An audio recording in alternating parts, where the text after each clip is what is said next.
This is me, Duy, your friendly neighborhood Vietnamese. Today, I'm gonna show you basic tips and tricks for AoE2 Scenario Editor.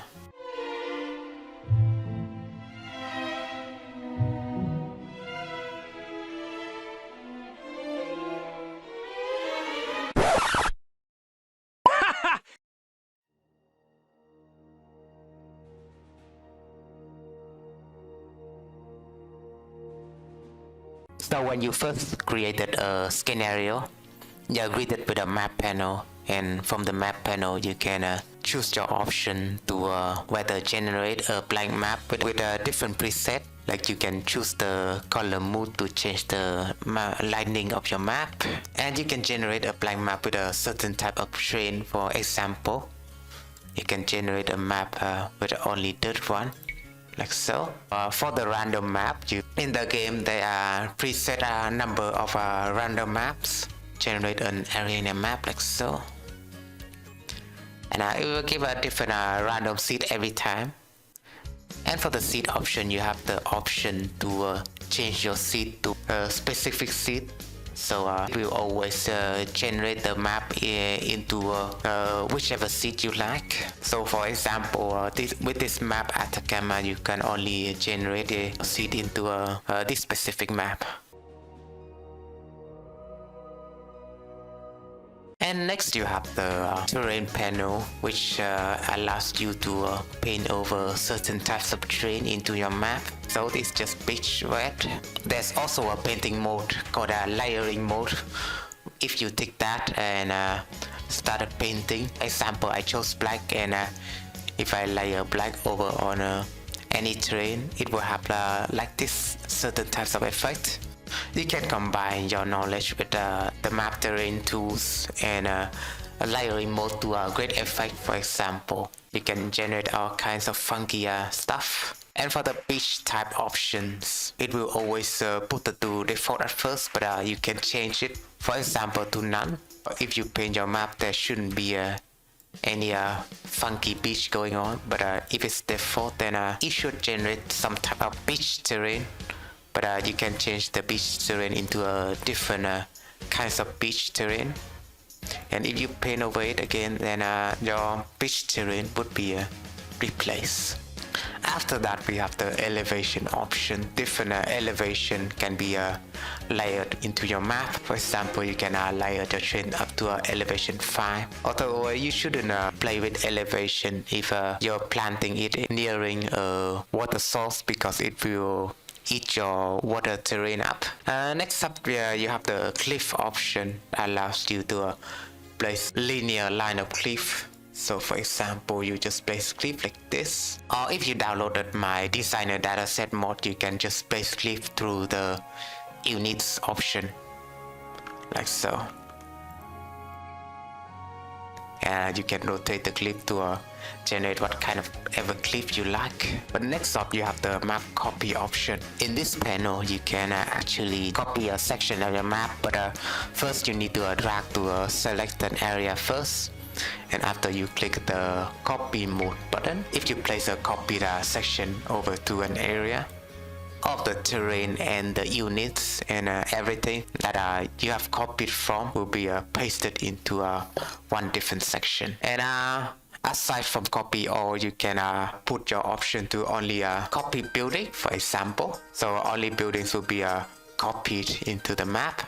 With the copying eye candy option, there should be only eye candy copy into your map. And with the copy Gaia object, there should be only a Gaia units pasted into your map, like so.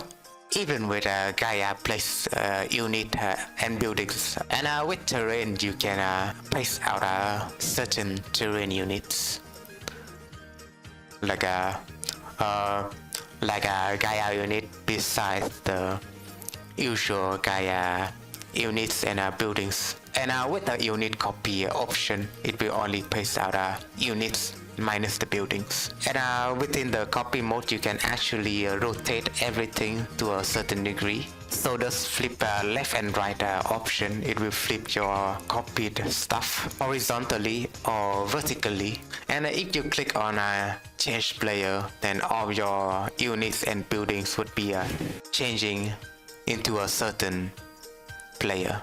It will only count unit and building. It wouldn't count like non-convertible objects like trees or cliffs and resources. Next up, you have the erase tool.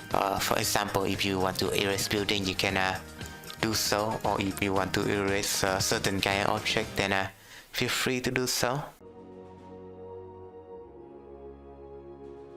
Next up, you have the players panel. And from the players panel, you can modify your player's civilization, your player's resources, number of players, the player's color, the player's personality. It only matters if the player is a computer player, and you can pick on a certain AI option to your players, and there should be a certain preset of AI that you can choose. Depends on the AI mods you downloaded or the AI mods you coded into the system. You can choose the player civilization. Next, you can choose the player type to either be AI. So you cannot assign that player to players in a multiplayer setting. You can choose what certain age they will start off. So you know, for example, Dark Age or Feudal Age, that will change their building structures like so. If you can notice, here is a newly added option to swap different players information towards each other. So for example, I want to swap players 2 information into player 1. You can just do so like here. And when you click the swap players button, your player information would be swapped between different players. So next up, we have the unit panel, and from there you can place different units in the map like just normally, or you can place it freely like so. The hotkey for doing that should be Ctrl G. When you press the key combination, it should switch into a different kind of free placement. It could be placed anywhere, like probably in the middle of the jungle like this. You can place certain buildings on the buildings section. You can place auto stuff over on the auto. If you want to unlock different eye candies, you should switch over to the Gaia player. Different eye candies you should be aware of different kinds of plants, rocks, statue, resources like a stone mine, orange bush, trees, fish, flags, and cliffs if you unlock my designer dataset.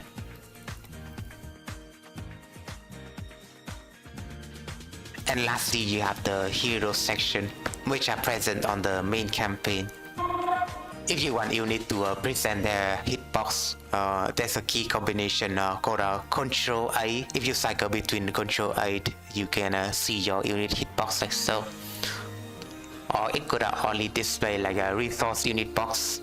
The next option would be able to display all of the units hitbox. And the other option is to not showing hitbox at all. Aside from placement, you have delete, which is self-explanatory. And you have move. If you want to move an unit, you have to hold click an item and drag them around to move them into a new position. And you have rotate, which will rotate a unit to a different variant of that unit. You have select, which will select a unit if you click on it, and it will display all of the other garrison unit inside it. And you can choose whether or not you should delete a garrison unit. And you have convert, which is a brush tool, and to convert unit into a specific player, you have to choose the player you want to convert over here first. You're able to paint your brush and change unit players when you paint over them. And next up, you have the diplomacy option, so you can choose between different players here. There are default diplomacy stance, and you can change it into different stuff. You have the option to lock diplomacy, so in the game they could not be changed by the players. And lastly, there is an option for you to enable the allied victory or not. So next up, I will go over to the triggers panel. This is a really advanced section, but essentially triggers is how you add additional functions to your map. So, but essentially for triggers, you have infinite possibilities. So for example, we can check it right now if you click on the menu button and click the test button. And if you read a certain Gaia settlement like this, I have special interactions, so they would, so the Gaia players would chat with you. And if you click on a certain buildings, you can click the option to defy and appease this village. So how trigger essentially works is like a lot of additional functions you can add on to your map. So it would diversify your map and make your map works a bit more dynamically compared to your usual random map settings. So if I click the option to defy this village, for example, there would be a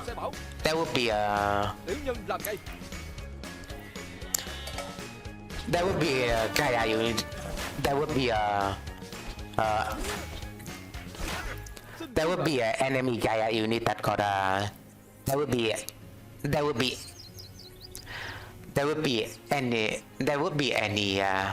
be enemy Gaia unit that got generated like so, and they will attack your unit if you are not careful enough.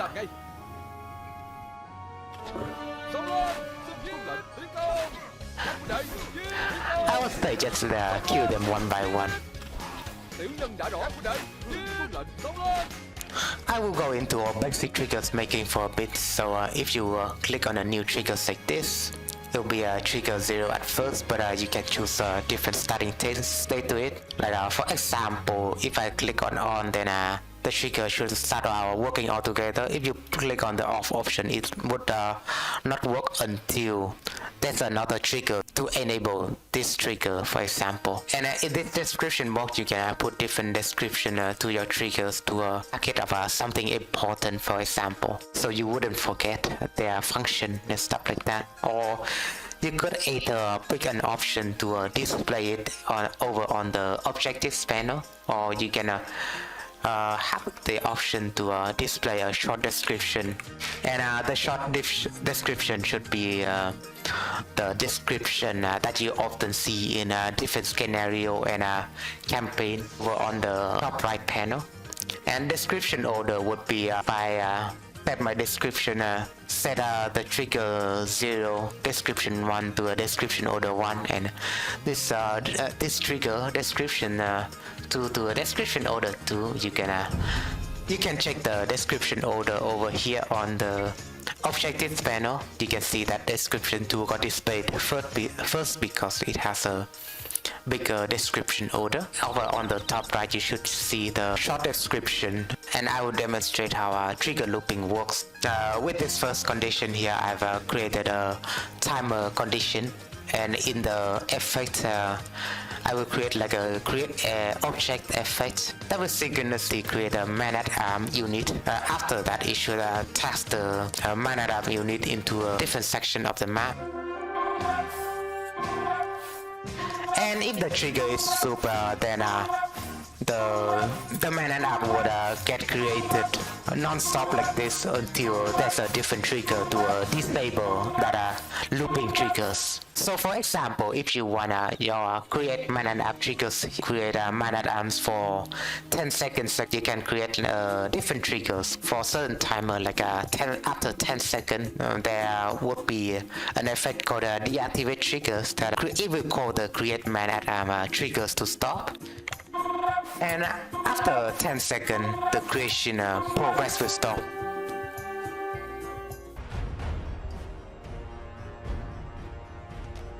after the trigger section, there will be a section called cinematic that you can put different pre-game or victory cinematic into your scenario.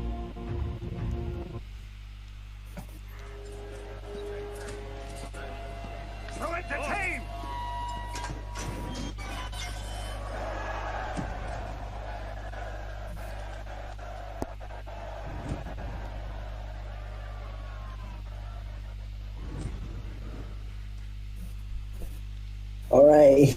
Let's see. And in the message section, you can put a different message into different sections like a hint or victory or loss.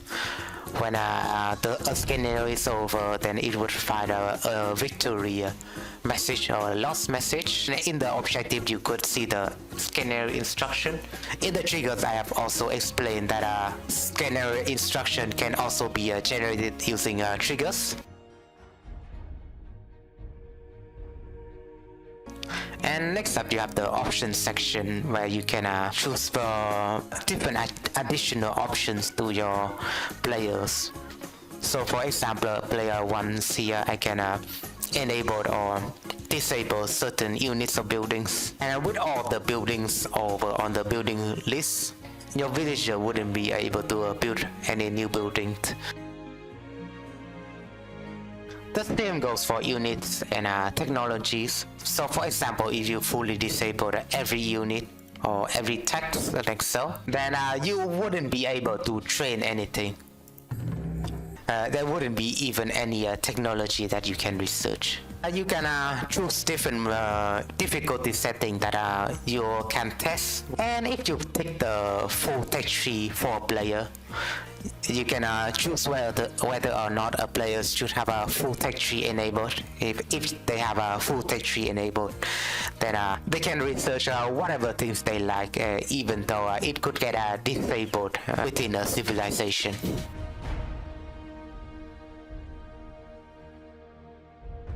And finally, we have the global victory section. So over here you have the standard option, which you will win if you fully destroy all your enemies, or ally victory, or build a wonder, or capture the relics or monuments, or standard stuff. If you pick the conquest, then you should only be able to win if you kill all the opponents' stuff, or you pick the ally victory option. If it's a score victory condition, then the player could win by achieving a certain amount of score. So if you pick the victory condition to be time limit, the player with the highest score and at the end of a specific time period will win the game. If you pick the custom condition, then you can set it to be a conquest victory condition. There should be a different kind of conquest, like you can conquest anyone, or you have to conquest all of the players. And if it's exploration, then a player needs to achieve a certain amount of exploration to win. So for example, if the quantity is 100, then you would need to explore 100% of the map to win. And if you pick the relic option, you can choose to whether or not a player could capture a specific amount of relic to win.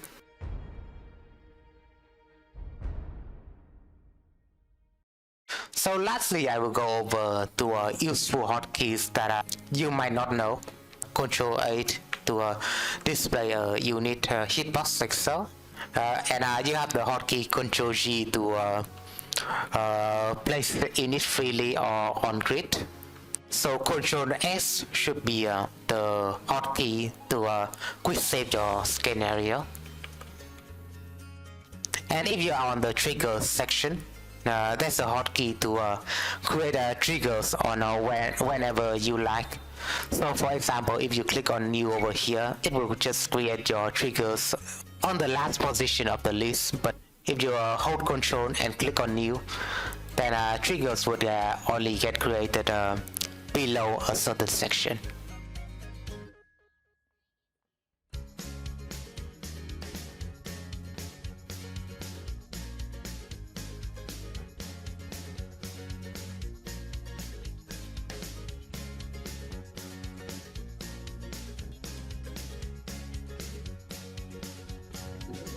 So let me know if you want me to create more editors tips and tricks in the future for you all by commenting down below.